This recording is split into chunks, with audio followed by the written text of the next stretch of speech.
Say and do what you actually believe, and the symbols you put out there, the things you say and the things you do, those red hats are ways that people can find you. What you have the ability to do as designers is create those symbols and allow people to use those things to say something about who they are. Work for companies, work for clients, work for people who you believe what they believe. Show up and feel a part of something bigger than yourself. And your part is to put what they believe into pictures and words and symbols and graphics so that other people can use those things to say something about who they are. Passion is not an actionable word. It's correct, that those who do the things that they're passionate about do better, but it's not helpful advice. And so the question is, where does passion come from? Passion is a result. Passion is an energy.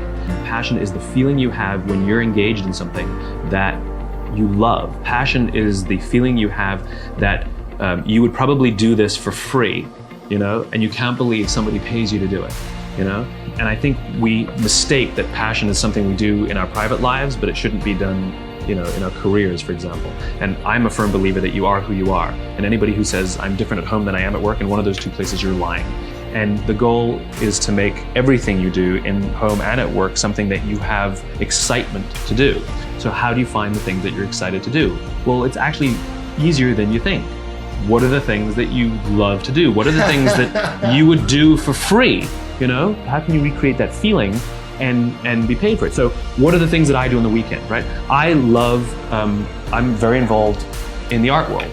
I love to go to museums and galleries, but I love to go see dance and performances because I want to see how others are interpreting the world. So that inspires me. New ideas, new thoughts, new ways of looking at the world are things that interest me privately, and I seek it out and pay money for it, right? So does that mean I have to have a career in the arts?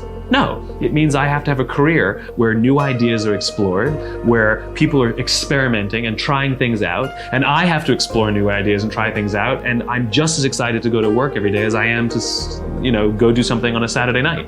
And so the idea of finding your passion is ironically simple because you should be doing stuff that you enjoy sometimes. What is the stuff that you enjoy, and then what is the stuff that you love? Who are the people that you love, and what do they all have in common? You don't choose your passions choose you. And all of us are gifted with certain passions, and the people who are lucky are the ones who get to follow those things. And I always advise our young employees, I meet with interns and so on, and my kids too, you can have a job, or you can have a career, or you can have a calling. And if you can somehow figure out how to have a calling, you have hit the jackpot, because that's the big deal.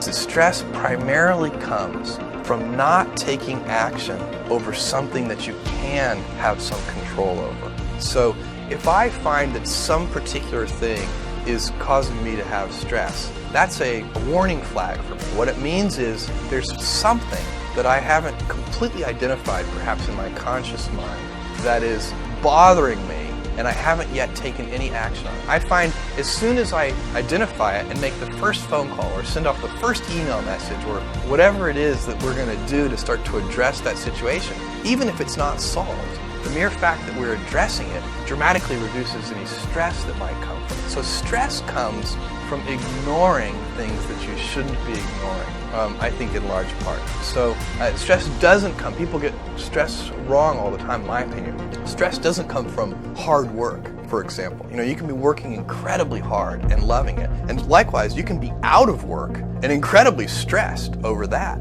So, and likewise, if you kind of use that as an analogy for what I was just talking about, if you're out of work, but you're going through, a disciplined approach of, a series of job interviews and so on and working to remedy that situation, you're going to be a lot less stressed than if you're just worrying about it and doing nothing.